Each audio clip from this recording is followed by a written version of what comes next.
ఐఐటీలో IIITలో BTech చేయాలనేది మీ డ్రీమా? అయితే ఇది ఇండియాలో ఒకే ఒక యూనివర్సిటీ వల్ల సాధ్యం. అదే జేకే లక్ష్మీపతి యూనివర్సిటీ. ఇప్పుడే సంప్రదించండి. పవన్ కళ్యాణ్ ఏదైనా చెప్పారు అంటే అందులో ఒక అర్థం ఉంటుంది. ఆయన నోట ఒక మాట వచ్చింది అంటే అందులో ఖచ్చితత్వం ఉంటుంది. ఇది ఏదో సినిమా థియేటర్లో విజిల్స్ వేయించే మాస్ డైలాగ్ కాదు. స్వయాన ఆంధ్రప్రదేశ్ డిప్యూటీ స్పీకర్ రఘురామకృష్ణంరాజు గారు బాహాటంగా చేసిన వ్యాఖ్యలు. ఇప్పుడు ఏపీ పాలిటిక్స్లో ఇదే హాట్ టాపిక్. పవన్ కళ్యాణ్ ఊరికే మాట్లాడరు. ఒకవేళ మాట్లాడితే అది సంచలనమే. మరి అలాంటి పవన్ కళ్యాణ్ నోట ఇటీవల వచ్చిన ఓ మాట ఇప్పుడు ఏపీలోనే కాదు, దేశ రాజధాని ఢిల్లీ దాకా ప్రకంపనలు సృష్టిస్తోంది. తాను హోంమంత్రి అయితే క్రిమినల్స్ తాట తీస్తానంటూ పవన్ చేసిన వ్యాఖ్యల వెనుక ఉన్న అసలు అర్థమేంటి? డిప్యూటీ స్పీకర్ రఘురామకృష్ణంరాజు ఇచ్చిన ఆ హింట్కి సంకేతం ఏంటి? అసలు మ్యాటర్లోకి వెళ్తే గత కొన్ని రోజులుగా ఆంధ్రప్రదేశ్లో లా అండ్ ఆర్డర్ అంశంపై డిప్యూటీ సీఎం పవన్ కళ్యాణ్ అత్యంత సీరియస్గా ఉన్నారు. నేరగాళ్లు ఆడబిడ్డలపై అఘాయిత్యాలకు పాల్పడే మృగాళ్ల విషయంలో పోలీసులు కఠినంగా వ్యవహరించాల్సిందేనని ఆయన స్పష్టం చేశారు. ఈ క్రమంలోనే పవన్ కళ్యాణ్ ఒక సంచలన వ్యాఖ్య చేశారు. నేను కేవలం పంచాయతీరాజ్ అడవుల శాఖ మంత్రిని మాత్రమే కాదు, ఒకవేళ నేనే గనుక హోంమంత్రిని అయ్యి ఉంటే క్రిమినల్స్ తాట తీసేవాడిని.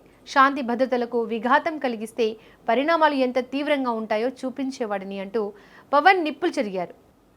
ఎందుకంటే నేను ఇన్స్టిట్యూషన్ని బలోపేతం చేయడానికి ఉన్నాను, బలహీనపరచడానికి లేను. అంతేగాని ఒక ఎమ్మెల్సీ వాళ్ళ డ్రైవర్ని చంపేస్తే వెళ్ళి అతనిలాగా వెళ్ళి జైలుకి వెళ్ళి చాలా బాగా చంపేసామని నేను చప్పట్లు కొట్టే వ్యక్తిని కాదు, నేను తాడు తీసి కూర్చోబెట్టే వ్యక్తిని. అంటే ఇవన్నీ నేను అలాంటి నాయకత్వం. అలాగే చిన్నపిల్లడు తెలిసి తెలియని వయసులో ఒక 23 మర్డర్లు ఒక 23 నేరాలు చేశాడు చిన్నపిల్లవాడు. కూర్చోబెట్టి ఏదో పాపం చిన్న ఆ పసి వయసులో బీరు బాటిల్ తీసి మెడకోసేసాడు.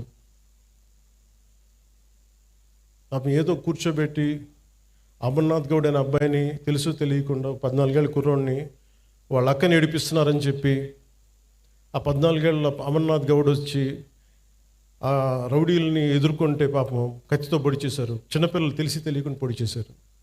ఇలాంటి చెప్పే నాయకుడిని కాదు నేను. మీరు ఇలాంటి వ్యక్తులను కనుక మీరు ఎంకరేజ్ చేస్తే, ఇలాంటి భావజాలాన్ని ఎంకరేజ్ చేస్తే భవిష్యత్తు మీకే ఊహించుకోలేని పరిస్థితుల్లో మీరు ఉండిపోతారు. నేను ఈరోజు మీకు ఎందుకు బలంగా చెప్తున్నానంటే you have to have a collective spirit. అన్ని పనులు అవ్వకపోయినా primary is law and order. Law and order బలంగా ఉంటేనే ఇప్పుడు మీరు కోరుకున్నట్టుగా కూర్చోబెట్టి ఏఐ కావచ్చు, పరిశ్రమలు కావచ్చు, రేపొద్దున ఏదైనా కాలేజ్ సమస్యలు కావచ్చు, ఇవన్నీ కూడా సవ్యంగా ఉండాలంటే law and order should be very strict and very strong.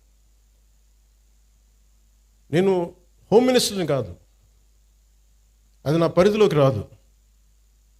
అది క్రిమినల్స్ తాలూకు అదృష్టం. ఈ వ్యాఖ్యలు రాజకీయ వర్గాల్లో పెద్ద దుమారమే రేపాయి. కూటమి ప్రభుత్వంలో పవన్ కళ్యాణ్ హోంమంత్రి పదవిని ఆశిస్తున్నారా, లేక ప్రస్తుత హోంమంత్రి అనిత పనితీరుపై అసంతృప్తితో ఉన్నారా అనే చర్చలు మొదలయ్యాయి. కానీ ఈ వ్యాఖ్యల వెనుక అంతకు మించిన ఒక బలమైన వ్యూహం, ఒక ఖచ్చితత్వం ఉందని రఘురామకృష్ణంరాజు గారు బల్లగుద్ది చెప్తున్నారు. పవన్ కళ్యాణ్ వ్యాఖ్యలపై డిప్యూటీ స్పీకర్ రఘురామకృష్ణంరాజు స్పందించిన తీరు ఇప్పుడు అందరినీ ఆశ్చర్యపరుస్తోంది.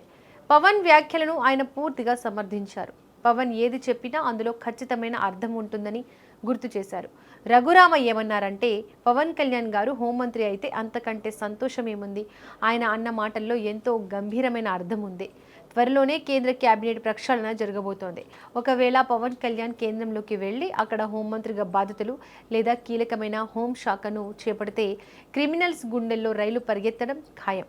పవన్ లాంటి పవర్ఫుల్ లీడర్ హోంమంత్రి పదవిలో ఉంటే వ్యవస్థలు క్లీన్ అవుతాయి అని రఘురామకృష్ణంరాజు హింట్ ఇచ్చారు. అంటే పవన్ కళ్యాణ్ కేవలం రాష్ట్ర హోంమంత్రి గురించే కాదు, రాబోయే రోజుల్లో కేంద్రంలో రాబోతున్న మార్పులను, తనకు రాబోయే పవర్ఫుల్ బాధ్యతలను ముందే ఊహించి ఈ వ్యాఖ్యలు చేశారా అనే అనుమానాలు ఇప్పుడు బలపడుతున్నాయి. ఏది ఏమైనా పవన్ కళ్యాణ్ నోటి నుంచి ఒక మాట వచ్చిందంటే అది ఊరికే పోదు. గతంలో మన ప్రభుత్వం వస్తోంది, క్రిమినల్స్ అరాచకాలకు చర్మగీతం పడతాం అన్నప్పుడు అంతా లైట్ తీసుకున్నారు. కానీ ఈరోజు కూటమి ప్రభుత్వాన్ని తెచ్చి చూపించారు. ఇప్పుడు హోంమంత్రి అయితే తాట తీస్తా అని పవన్ అన్నారంటే రేపు రాష్ట్రంలోనైనా లేదా కేంద్రంలోనైనా పవన్ కళ్యాణ్ చేతికి ఆ పవర్ఫుల్ హోంశాఖ రాబోతుందా? రఘురామకృష్ణంరాజు ఇచ్చిన ఆ హింట్ నిజం కాబోతుందా? ఒకవేళ పవన్ కళ్యాణ్ హోంమంత్రి అయితే ఇక క్రిమినల్స్కు లా అండ్ ఆర్డర్ తప్పే వారికి డెత్ వారెంట్ రాసినట్టేనా? ఈ ప్రశ్నలన్నింటికీ త్వరలోనే సమాధానం రానుంది.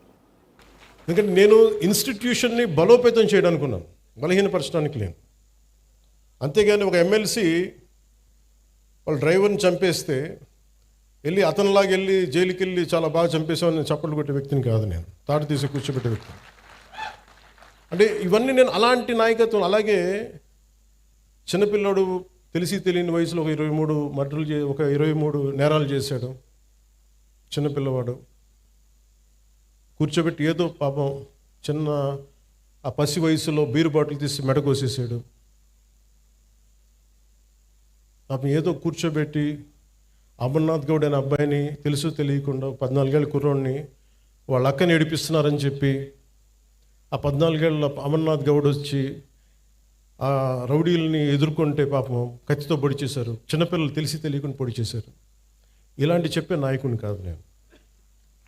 మీరు ఇలాంటి వ్యక్తులను కనుక మీరు ఎంకరేజ్ చేస్తే, ఇలాంటి భావజాలాన్ని ఎంకరేజ్ చేస్తే భవిష్యత్తు మీకే ఊహించుకోలేని పరిస్థితుల్లో మీరు ఉండిపోతారు. నేను ఈరోజు మీకు ఎందుకు బలంగా చెప్తున్నానంటే you have to have a collective spirit.